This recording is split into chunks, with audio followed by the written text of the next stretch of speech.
Ava and welcome to 𝗖𝗵𝗽𝗁 𝗙𝗂𝗃𝗃. Today we'll be making a tiramisu. But before we get started, we're going to go wash our hands for 30 seconds under warm water with soap to make sure that there's no bacteria on our hands before we start cooking. Be right back.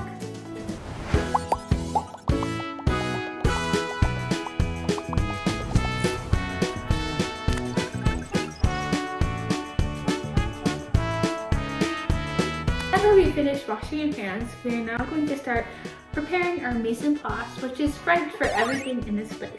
So in front of me, I have a package of ladyfingers, chocolate chips, vanilla extract, agave syrup, ricotta cheese, cinnamon, brewed coffee, and then for our materials we have a square Pyrex or glass pan, a medium-sized mixing bowl, measuring spoons,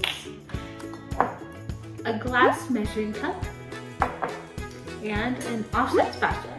Are you wondering where you get all these super cool materials? Well, I have a tip for you. Right behind me, I have my 𝗖𝗵𝗽𝗁 backpack, which includes all the different materials and special materials that all rainbow chefs will be using throughout this channel. If you would like to go purchase one, go down below or head to our website to go purchase one. To start our tiramisu, we're going to now make a ricotta cream. So we're going to grab our ricotta and we're going to measure out about 3/4 of a cup of ricotta into our medium-sized mixing bowl. I'm going to give this a little mix before we add it to our mixing bowl. And then we're going to measure about 3/4 cup into the bowl.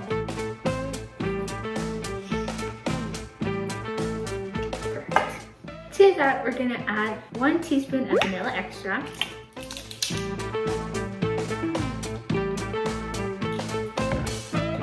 give it a little rinse. We're going to add 2 tablespoons of agave syrup. Agave is a sweetener that I've used in previous videos and is a great replacement for regular sugar that is not actually very good for us. So I like to add a good amount of agave syrup, that way our desserts are nice and sweet, but they're also super healthy for us. Add in 2 tablespoons of that. Going to give it a little rinse. And then we are going to add in half a teaspoon of cinnamon. And sprinkle that in. I'll put our mixture in the sink. We're going to give our ricotta cream a little mix, incorporating all of that agave, cinnamon, and vanilla extract along with our ricotta. Super yummy. Breaking up all that ricotta cheese so it's nice and creamy. You can smell the cinnamon, it smells great, along with the vanilla. Everything incorporated. And there we have our ricotta cream. Now that we finished our ricotta cream, I set it to the side, and now we're going to start on preparing our ladyfingers. So to start, I got my medium-sized square glass dish, and then I'm going to grab my ladyfingers. I'm gonna take them apart. I'm gonna do a quick little dunk in the coffee, dunk, and then I'm going to place them flat into our dish. I'm gonna continue doing that till my dish is full of ladyfingers, but only 1 layer of them. Making sure they're extra soaked. And again, keep going till all your ladyfingers are done. Now that we've finished our 1 layer of ladyfingers, we're now going to grab our ricotta cream and spread it all over to create a thin layer of it. So I'm gonna grab a good 2 spoonfuls, and then using my offset spatula, I'm going to spread it around. So it's all even and thin. Turning the pan when I need to. Keep going until your layer is done. Now that I finished spreading my 1 layer of ricotta cream on top, I'm now going to grab more ladyfingers, dunk them in coffee, and create another layer, and continue putting cream, ladyfingers until the pan is full or you run out of ingredients. So be right back.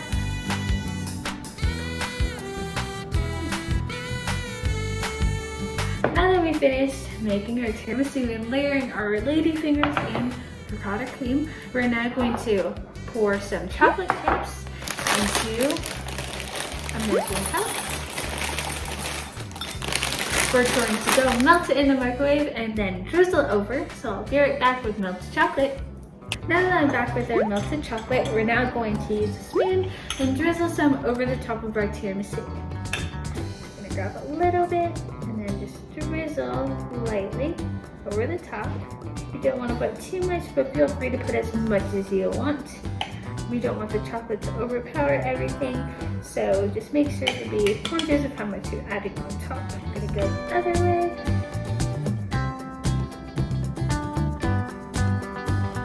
Make cool designs as well, and there you go.